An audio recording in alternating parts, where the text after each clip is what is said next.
How to clean a carburetor on a Simplicity snowblower. Simplicity is a brand owned and operated by Briggs Stratton, a manufacturer of small engines used in snowblowers, lawn mowers and other machinery. Your Simplicity snowblower is outfitting with a Briggs Stratton engine assembly with a carburetor that may need to be cleaned to ensure a continuous, well-running state. Fortunately, you can clean your carburetor yourself without relying on the aid of a professional.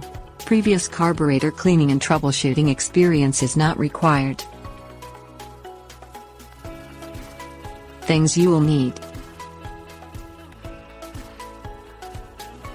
socket wrench, pan, cloth, carburetor cleaning solution, wire brush. Power off the Simplicity snowblower. Allow it time to cool down. Locate the Simplicity snowblower's muffler.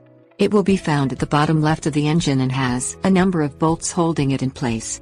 Remove these bolts with your socket wrench and slide off the muffler. Take the dipstick out of the Simplicity snowblower's gas tank. Remove the bolts on the gas tank as you did with the muffler, then slide the gas tank off.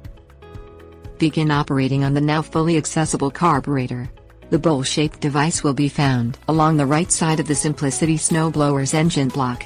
Position a pan or dish under the bottom of the carburetor bowl before proceeding. Loosen the nut on the bottom of the Simplicity snowblower's carburetor bowl with your socket wrench. Fuel and liquid will leak out. Allow it to collect in your pan. Remove the carburetor's nut. Twist off the loose carburetor bowl. Drop the carburetor nut into a bowl of carburetor cleaning solution and allow it to soak, then scrub it with a wire brush. Wipe the inside of the carburetor out with the cloth and the cleaning solution. Reassemble the carburetor, gas tank and muffler by following the disassembly operations in reverse.